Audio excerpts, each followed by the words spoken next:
आज आम्ही आलेलो आहोत नाशिकमधील नवशा गणपती मंदिरला। नाशिकमध्ये तसे तर भरपूर गणपती मंदिर आहेत, पण ह्या मंदिराचे विशेष म्हणजे हा गणपती नवसाला पावतो, म्हणून या गणपतीला नवशा गणपती मंदिर असे म्हणलं जाते। हे जे आहे नाशिक सिटीमधून जवळपास 10 किलोमीटर अंतरावर आहे, मेन सिटीमध्ये आहे आणि गणपती मंदिराच्या आसपासच जे आहे सोमेश्वर धबधबासुद्धा लागतो। तर आम्ही आलेलो आहोत दर्शनासाठी आणि दर्शनाला तुम्ही पाहू शकता फार जास्त पाऊस होता, त्यामुळे फार थोडी गर्दी कमीच होती।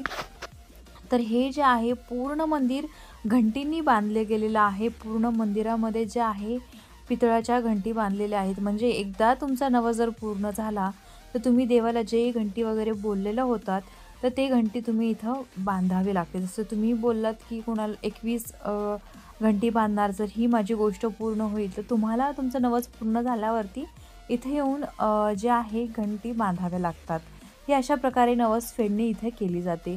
आणि हे जे गणपती मंदिर आहे ते गोदावरी काठीवर बसलेलं आहे, गोदावरी नदीच्या, आणि खूप 300 ते 400 वर्ष जुनं हे गणपती मंदिर आहे।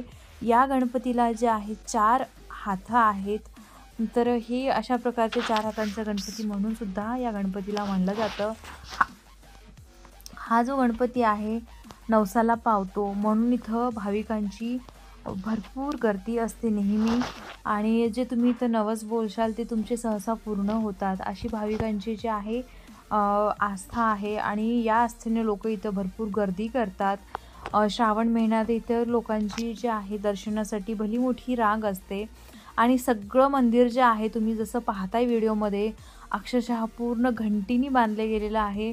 म्हणजे पूर्णच्या पूर्ण मंदिर जे आहे इथून ते तिथपर्यंत जे आहे घंटी बांधलेलं आहे, म्हणजे लोकांचे इतकी सारे जे आहे नवसं पूर्ण झालेले आहेत आणि लोक इथं गर्दी करतात। तर या मंदिराला तुम्ही नक्की भेट द्या आणि हे पाहण्यासारखं आहे।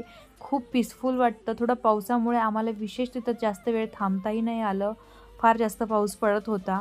तर पावसाळ्यात तर नक्की यावं, श्रावण महिन्यामध्ये सुद्धा इथं नक्की भेट द्यावी। तर हे होतं नवशा मंदिराचा थोडासा छोटासा review. So guys, bye bye.